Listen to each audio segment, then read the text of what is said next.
keutamaan sholat berjamaah. Tadi tuh misalkan tadi kita sholat isya berjamaah, tuh kita udah dapat pahala setengah malam kita sholat, walaupun malamnya nanti tidur ya.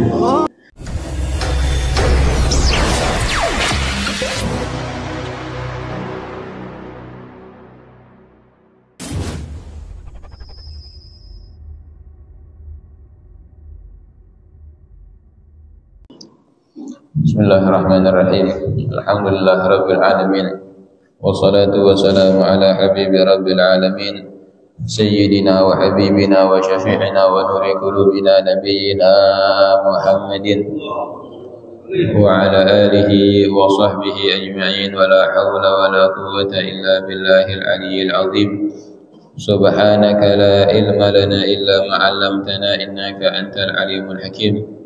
Rabbi shrah li sadri wa yassir li amri wahlul 'uqdatam min lisani yafqahu qawli bi rahmatika ya arhamar rahimin. Nawaitu ta'alluma wa ta'lim wa tadhakkura wa tadhkir wa naf'a wal intifa' wal ifadata wal istifadah wal hatha 'ala tamassuk bi kitabillah wa sunnati rasulillah والدعاء إلى الهدى والدلالة على الخير ابتغاء مرضات الله وثوابه وقربه من الله تعالى نويت ما نوى به السلف الصالح. فقال المؤلف رحمه الله ونفعنا به وبعلومه في الدارين آمين. قال صلى الله عليه وسلم صلاة الجماعة تفضل صلاة الفجر bisab'in wa ishrina darajah. Rasulullah sallallahu alaihi wasallam bersabda, salat berjamaah mengungguli lebih afdal daripada salat sendirian dengan 27 derajat. Sekarang kita masuk ke pembahasan tentang salat.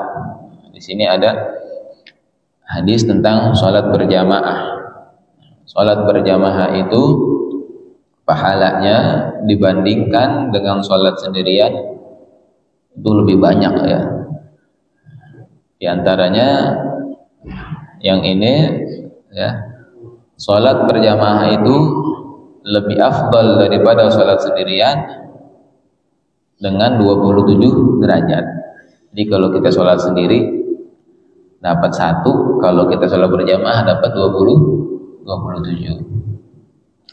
Wa qala Utsman radhiyallahu anhu wa yurwa marfu'an man syahidal isya faka'annama qama nisfa lailah wa man syahida subha faka'annama qama lailah. Dan berkata Sayyidina Utsman radhiyallahu anhu, diriwayatkan ya, siapa orang yang dia sholat isya berjamaah maka seakan-akan dia sholat setengah malam. Wa man syahida subha faka'annama qama lailah.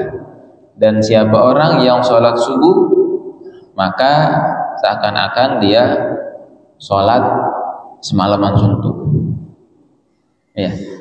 Jadi kita kalau mau dapetin pahala sholat satu malam gampang. Gimana caranya? Sholat isya berjamaah, sholat subuh juga berjamaah. Itu seakan-akan kita sholat semalaman suntuk. Insya Allah ya. Ini keutamaan sholat berjamaah. Tadi tuh misalkan tadi kita sholat isya berjamaah, tuh kita udah dapat pahala setengah malam kita sholat, walaupun malamnya nanti tidur ya. Apalagi kalau yang malamnya nanti bangun lagi, subuh tambah lagi dia sholat berjamaah lagi. Yang tadi setengah tuh jadi lengkap ya, sholat isyanya berjamaah, sholat subuhnya berjamaah, itu pahalanya dia seakan-akan sholat semalaman padahal dia tidur ya. Nah itu minimal Kalau kita mau ngedapetin pahala sholat semalaman suntuk, ya kita sholat isya berjamaah, sholat subuh berjamaah. Kalau sholat isyanya doang berjamaah berarti dapatnya setengah. Sholat subuhnya doang berjamaah dapatnya setengah. Ya. Apalagi nanti ditambahin dengan yang sunnah-sunnahnya, ada ba'diyah isyanya, ya ada tahajudnya, ada witirnya, ada qobliyah subuhnya. Wah, nambah top lagi dah pahalanya dah. Ya. Nah, ini diantara keutamaan sholat berjamaah. Jadi yang pertama, sholat berjamaah itu lebih afdal daripada sholat sendirian. Pahalanya 27 derajat. Yang kedua, kita sholat isya berjamaah dapat pahala menghidupkan setengah malam. Sholat subuh berjamaah dapat pahala menghidupkan setengah malam. Ya. Masya Allah. Jadi luar biasa ya. Nah. Wa qala Rasulullah sallallahu alaihi wasallam, ma min muslimin yasjudu lillahi sajdatan illa rafa'ahu Allahu biha darajah wa hatta anhu biha sayyi'ah. Rasulullah sallallahu alaihi wasallam juga bersabda, tidak ada seorang muslim ya yang sujud kepada Allah Subhanahu wa taala sekali sujud kecuali Allah angkat dia 1 derajat dan Allah hapus 1 keburukan. Kita sujud ya. Nah, di dalam sujud itu ketika kita sujud maka Allah angkat derajat kita 1 derajat dan Allah hapus 1 keburukan. Kita kalau mau ada gambaran derajat di akhirat nih, ada kita baca di dalam kitab Riyadhus Shalihin itu nanti di bab akhir tentang surga. Di surga memang ini tuh nanti ada derajat-derajatnya. Ya, satu orang satu sama lainnya tuh derajatnya beda-beda.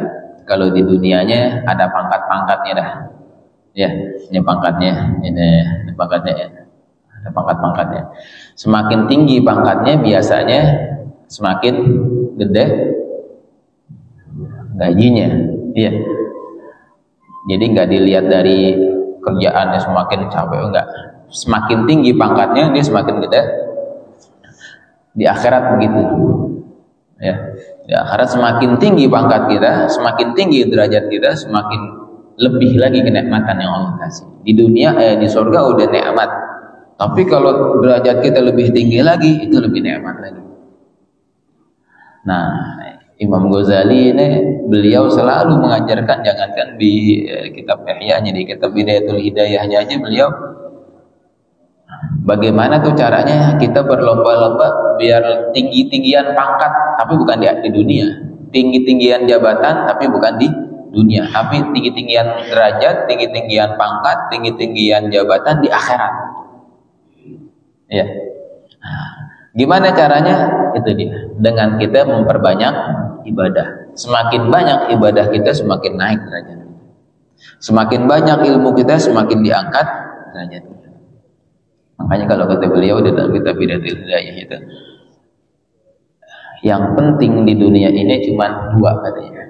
Yang harus kita kedepanin di dunia ini cuma 2. Yang pertama al-ilmu wal ibadah. Yang pertama ilmu, yang kedua ibadah. Udah. Kita sibukin di dunia 2 aja kata beliau. Ya, pertama kita sibukin dengan ilmu, habis ilmu di ibadah, udah. Cari ilmu, habis cari ilmu amalin ibadah kan. Ya. Cari ilmu, ibadah, ilmu, ibadah. Udah itu aja kata. Di dunia kita nih, ya tugas kita kata beliau. Nah, di antara yang mengangkat derajat kita nanti di surga, ya di akhirat, kalau kita banyak sujud. Semakin banyak sujud kita di dunia, ya, maka nanti derajat kita semakin tinggi di akhirat. Nah. Wa qila inna aqraba ma yakunul 'abdu minallahi ta'ala ay yakuna sajidan. Jadi ini semuanya masih ada di dalam gerakan-gerakan sholat ya. Dikatakan sesungguhnya paling dekat seorang hamba kepada Allah ketika dia sujud. Jadi kalau kita mau tahu kapan kita dekat sama Allah, ketika kita sujud. Ketika kita sujud itu kita berada paling dekat sama Allah Subhanahu wa taala. Makanya kan di sujud terakhir, ya di sujud terakhir pas lagi sholat itu kita boleh lama-lama dikit ya, biar kita banyak doa di situ. Ya, doanya minta diampunin dosanya, doanya minta derajatnya nggak nanti tinggi di akhirat. Nah, itu paling dekatnya seorang hamba kepada Allah ketika dia dalam keadaan sujud. Nah, sujud itu adanya di sholat. Ya. Wa yurwa an Aliin ibni Abdullah ibni Abbas. Ini berarti cucunya Sayyidina Abdullah bin Abbas. Sayyidina Ali bin Abdullah bin Abbas. Annahu kana yasjudu fi kulli yawmin alfa sajdah wa kanu yusammuna sajjad. Sayyidina Ali bin Abdullah bin Abbas, beliau setiap hari beliau sujud sebanyak 1000 kali sujud. Ya, beliau setiap hari sujud sebanyak 1000 kali. Berarti minimal 500 sholat ya. Ya, kalau sekali sholat 2 kali, ya, 1 kali sholat 4 kali sujud ya. Berarti minimal sehari 200, paling sedikit beliau sholat 200 kali ya. Kan satu sholat kalau minimal 2 rakaat 4 kali sujud ya. Banyak ya. Sehari 100 kali 1000 kali. Makanya dikatakan as-sajjad. Beliau dijulukin sebagai orang yang banyak sujud. Wa kana Yusuf ibnu Asbab yaqul ya ma'syara syabab badiru bis-sihhah qabla al-marad.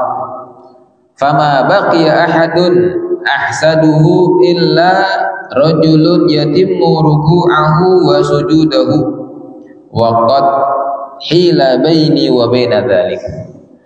Ada Sayyidina Yusuf bin Asbab, beliau udah agak sepuh ya, udah agak tua. Beliau bilang sama anak-anak muda, ya ma'syara syabab, wahai anak-anak muda, badiru bisihha. Kalau pas lagi sehat, cepet-cepet dah. Cepet-cepet apa? Cepet-cepet ibadah sebelum sakit. Kenapa? Kata beliau, karena aneh nggak ada yang paling aneh gibtoh. Nah, jadi ada yang namanya hasud, ada yang namanya gibtoh. Kalau gibtoh tuh kita ngiri sama orang, ya. Tapi ngirinya kebaikan. Oh, ini orang masya Allah, ini sholatnya bagus dia, sholatnya rajin, taklimnya rajin. Aneh pengen kayak dia. Itu namanya gibtoh. Gibtoh, ya. Tapi kalau iri, kejelekan dia. Ini orang punya duitnya banyak, jangan-jangan korupsi dia. Tuh iri tuh dia tuh. Ya, berprasangka buruk sama orang karena dia punya nikmat. Tapi kalau kita iri sama orang dalam kebaikan, namanya gitu. Anda pengen kayak dia rajin sholatnya, dia rajin taklimnya. Nah, namanya gitu.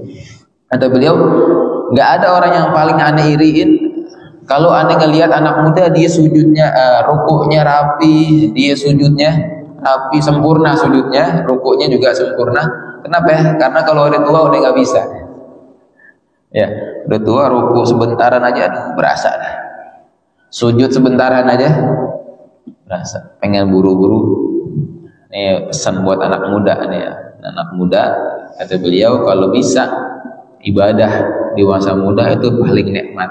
Karena bisa sempurna ruku, bisa sempurna sujud. Kalau udah tua, ya udah dah, tinggal banyak keluhan-keluhannya.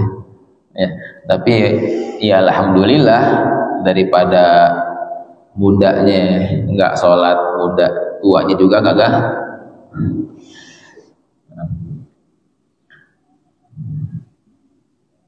Anak muda yang dihabiskan waktunya buat ibadahnya lebih disenengin sama Allah.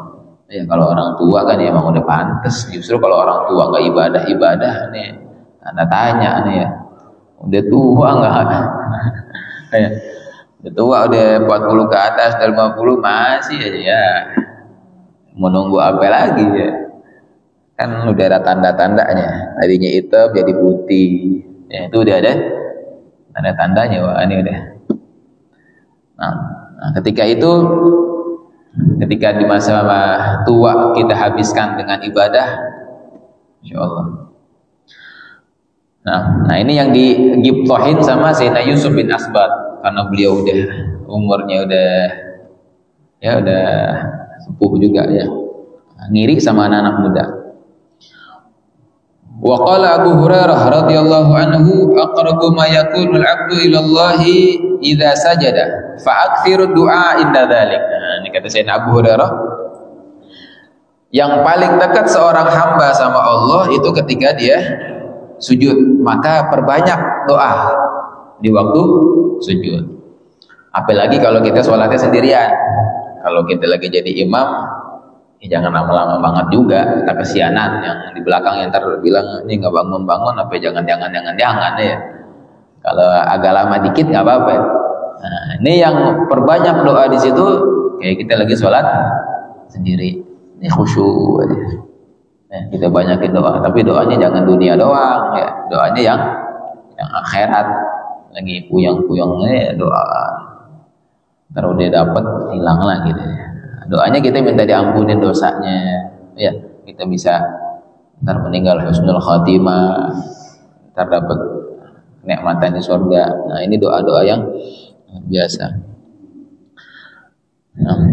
Nah ini sedikit hadis-hadis yang berkaitan dengan sholat berjamaah atau yang berkaitan dengan gerakan-gerakan sholat. Wa qala sallallahu alaihi wasallam al malaika tusalli ala ahadikum madama fi musallahu. Masyaallah. Alladhi yusalli fihi. Rasulullah sallallahu alaihi wasallam bersabda, malaikat senantiasa selalu bersolawat atau mendoakan orang-orang yang masih ada di musallahu. Musallahnya itu tempat ibadahnya dia, tempat sholat ya, kayak kita sekarang ya, kita masih ada di masjid ya, kita masih ada sekarang di masjid. Ini malaikat sedang doain kita. Apa yang dikatakan? Taqulu Allahumma sholli alaihi, Allahumma ghafir lahu, Allahumma arhamhu. Selama seorang hamba ada di musallahnya, ada di masjidnya, tempat sholatnya dia, malaikat nih sekarang ya, malaikat lagi bilang Allahumma ghafir lahu, Allahumma arhamhu, ya Allah ampunin dia, ya Allah rahmati dia. Makanya beruntung nih kita udah berapa jam tuh malaikat terus aja. Untung aja nggak ada yang ngedenger. Kalau ada yang denger aja deh, sibuk nih ya, berapa malaikat lagi doain gitu. Yang doain bukan orang biasa, bukan manusia lagi, malah malaikat. Dan di sini bukan malaikah, berarti malaikatnya banyak. Ya, yang doain orang yang sholat, kemudian dia ada di masjid atau ada di musholahnya, itu adalah para malaikat. Insyaallah. Nah, itu para malaikat ya.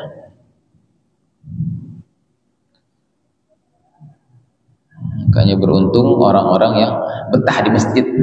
Ya, kalau kita betah di masjid tuh, nah, selama ada di masjid malaikat ngedoain. Ya. Wa qala Ali bin Abi Thalib karramallahu wajhahu, "Idza mata al-'abdu baka alaihi musallahu minal ardi wa mas'adu amalihi minas sama." Insyaallah. Kalau seandainya orang tadi nih, orang yang sering ke masjid, orang yang sering ke musholah meninggal, ya, itu dikatakan kemarin yang mungkin kita udah pernah sampaikan juga, itu tempat dia sujudnya, tempat dia sholatnya, dia nangis. Baka alaihi musallahu minal ard. Jadi yang nangis bukan cuma manusia, ya, tempat yang kita sholatin tuh dia nangis. Ya, sedih karena ini dia meninggal. Ya, berarti saksi ya, saksi baik ya, saksi baik untuk kita. Wa qala Ibnu Abbas tabki alaihi al-ardu 40 sabahan. Bahkan bukan cuma sehari dia nangis. Kata Sayyidina Abdullah bin Abbas, ya, nangisnya itu sampai 40 hari. Untung kita kagak dengar ya. Nah, ada orang meninggal sering ke masjid. Dia nggak ke masjid lagi. Tempatnya yang ditinggalin nangis. Kalau dengar repot juga, ini siapa yang nangis nih, kabur gitu ke masjid-masjid deh. Nah, untung kita kagak. Dikatakan itu, Sayyidina Abdullah bin Abbas juga mengatakan dia yang ditempatin tempat yang dia sujudin itu dia nangis bukan sehari, bahkan sampai 40 hari. Wa qala Atha al-Khirasani ma min 'abdin yasjudu lillahi sajdatan fi buq'atin min biqa'il ardi illa syahidat lahu biha yaumal qiyamah wa bakat alaihi yauma yamut. Kata Sayyidina Atha, beliau mengatakan tidak ada seorang hamba yang sujud, ya, satu sujudan di satu tempat di bumi, ya, kecuali nanti dia akan menjadi saksi. Ya, tempat yang kita sujud, dia nanti di hari kiamat akan menjadi saksi kebaikan buat kita. Ya Allah, ini dulu nih hamba pernah sujud di atas sana. Dan ketika dia meninggal, nangis di tempat. Ya. Nah, makanya kan pernah kita sampaikan juga, kalau kita sholat sunnah tuh disunahin kita nyari tempat yang lain. Ya, misalkan kita sholat wajib tadi di sini, kita sholat sunnahnya di belakang lagi, atau kita geser biar banyak saksi baik.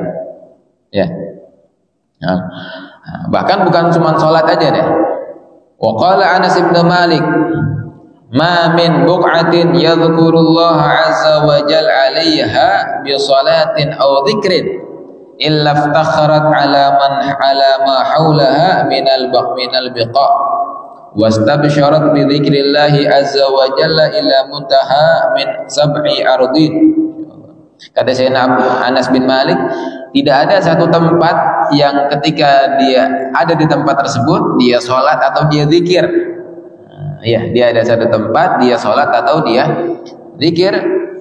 Ini tempat yang kita dudukin ya. Kalau kita mau tahu sekarang dia illa iftakharat ala ma haulaha minal biqa. Dia bangga tempat yang kita dudukin, yang kita belajar, yang kita taklim, yang kita ngaji, yang kita zikir, yang kita sholat, yang kita dudukin sekarang lagi bangga dia. Dia bangga nama yang sekelilingnya dia. Ya, namanya sekelilingnya. Nih, aneh nih lagi didudukin sama orang yang lagi sholat. Nih, aneh lagi didudukin sama orang yang lagi zikir. Jadi kebanggaan tempat yang kita dudukin. Ya Allah. Dan dia memberikan kabar gembira kepada tempat-tempat yang lain. Ini kita enggak paham. Wa ma min 'abdin yaqumu yusalli illa tazakhrafat lahul ardu. Dan jadi hiasan. Ya, tidak ada seorang hamba yang dia sholat di tempat tersebut nanti bakalan bersaksi, dan bahkan dia jadi penghias. Ya, penghias nanti dia di hari kiamat dia akan menjadi saksi baiknya dia. Ya. Nah, itu sedikit hadis-hadis yang menerangkan tentang sholat dan apa yang ada di dalam keutamaan sholat itu sendiri. Selain sholat itu sendiri banyak pahalanya, ya, tempatnya juga jadi saksi. Mungkin itu yang bisa pakai sampaikan. Ya, jam berapa? Sekarang terbit jam berapa ya? 48 ya. Pas sekarang 42. Ada pertanyaan enggak biar nggak ngantuk? Ada Mang Pudin juga di sekarang. Ayo, ada yang mau ditanyain dulu? Ya, Pak. Dua. Ya. Jadi penjelasan masalah sholat saya kurang mengerti masalah ibtoh itu maksudnya gimana tuh? Ibtoh. Ya. Giptoh. Ya. Oh, giptoh. Giptoh ini iri yang baik, nggak berkaitan dengan sholat ini. Jadi ada sifat iri kan, kalau iri kan jelek, iri gitu ya. Aneh ngiri nih sama dia nih. Misalkan gini, kita lihat tetangga kita baru beli mobil dia, ngomong deh kita sama yang lain, Itu dia beli mobil kredit tuh misalkan, atau tuh duitnya dari duit yang haram tuh, seudon kita sama dia, itu namanya iri. Mudah-mudahan tertabrakan atau dia. Nah iri itu dia ngiri sama nikmat orang dan pengen nikmatnya itu hilang, itu namanya ngiri. Sifat iri nggak boleh, jelek. Tapi ada ngiri dalam kebaikan, namanya ghibthah. Ya, ghibthah. Nah, ghibthah tuh kita ngiri. Masya Allah, ini ada orang tiap hari dia sholatnya di masjid dulu. Ya, sholat 5 waktunya di masjid dan nggak pernah ketinggalan. Ada pengen kayak dia. Nah, ini namanya ghibthah. Kita dengar orang lagi baca Quran, ya Allah, baca Qurannya bagus banget, ini nggak bisa kayak dia, pengen kayak dia. Kita pengen nikmat orang, tapi tetap nikmatnya itu ada sama dia, dan kita bisa ngikutin seperti itu. Ya, jadi iri dalam kebaikan, singkatnya gitu. Ya, nah itu namanya ghibthah. Antara beda sama iri sama ghibthah. Ya, gitu Pak. Nah, jadi ada iri, ada ghibthah. Oh iya, ayo Pak.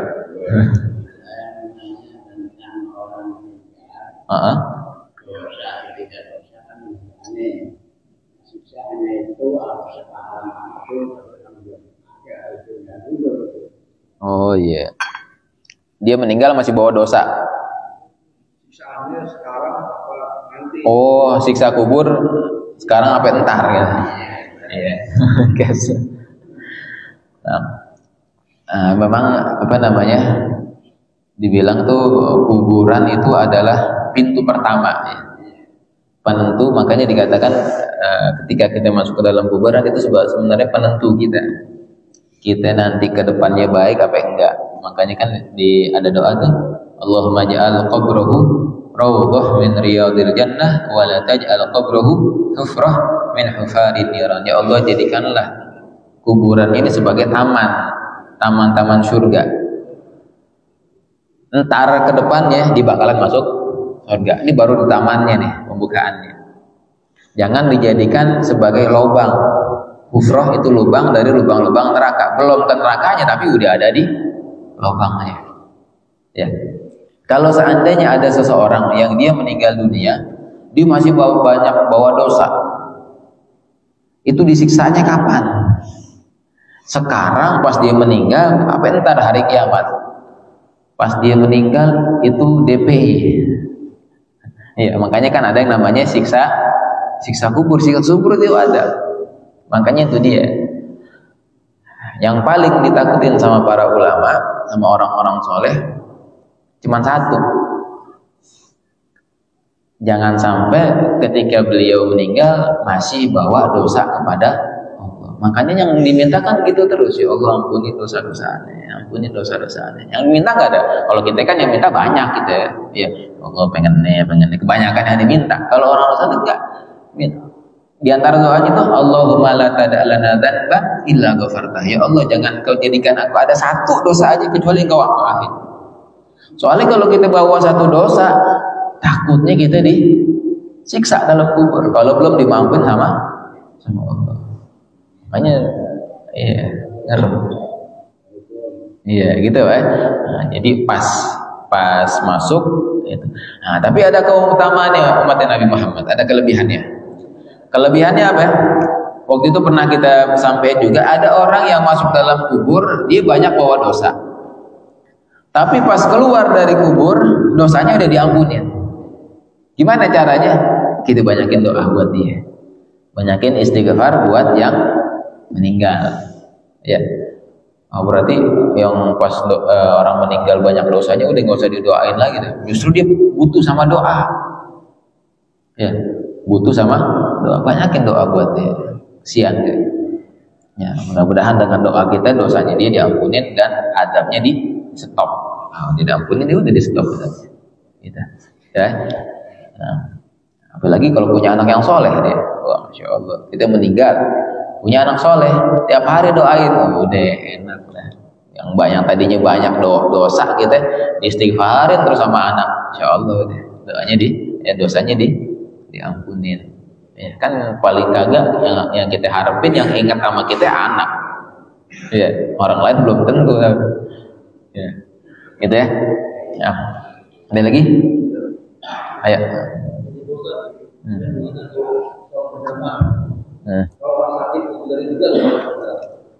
Sakit lebih dari? Kamar mandi lama.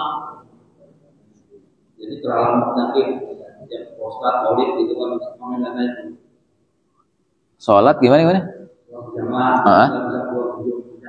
Oh, dia nggak berjamaah.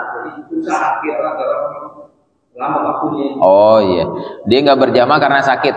Terus ada lagi di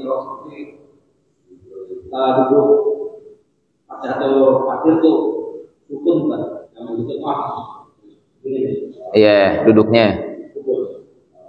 Enggak, bukan rukun. Duduknya rukun tapi caranya bukan termasuk rukun. Caranya gimana aja? Gimana? Terus? Yang tadi yang sampai atau akhir itu masuk rukun enggak? Jadi kalau sholat berjamaah itu misalkan dia sakit ya, dia sakit nggak bisa ke masjid, bisa di rumah. Iya, sholat berjamaah bukan hanya di masjid. Dia bisa jalan ke masjid, dia ke masjid. Tapi kalau dia nggak bisa ke masjid, di rumah, dia sholat sama anaknya, ya, atau sholat yang penting dia berjamaah. Dia namanya sakit uzur deh. Ya, nggak ada teman yang, nggak ada orang yang buat ngajakin dia berjamaah, ya minimal dia sholat, ya gugurin kewajibannya, gitu ya. Nah, kalau mengenai duduk tahiyat akhir, duduk seperti ini afdol, ya, duduk seperti ini afdol, tapi enggak harus. Ada yang udzur dia duduknya kayak gini misalkan, nggak apa-apa.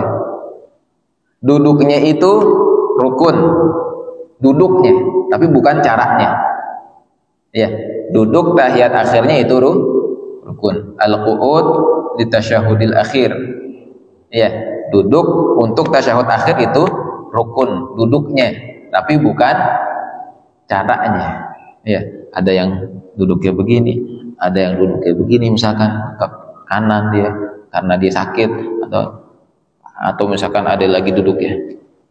Gimana pun caranya, cara duduknya, tapi dia masih duduk, itu nggak apa-apa. Ya, nggak harus dipaksain, apalagi yang udah sepuh-sepuh kakinya ditelik, ya Allah kesianan ya. Buka habis selesai sholat ya. Ya, nah, duduknya itu wajib, rukun. Nah, jangan aneh mau tasyahud akhir dah, aneh melayang aja dah. Nah, nggak boleh itu.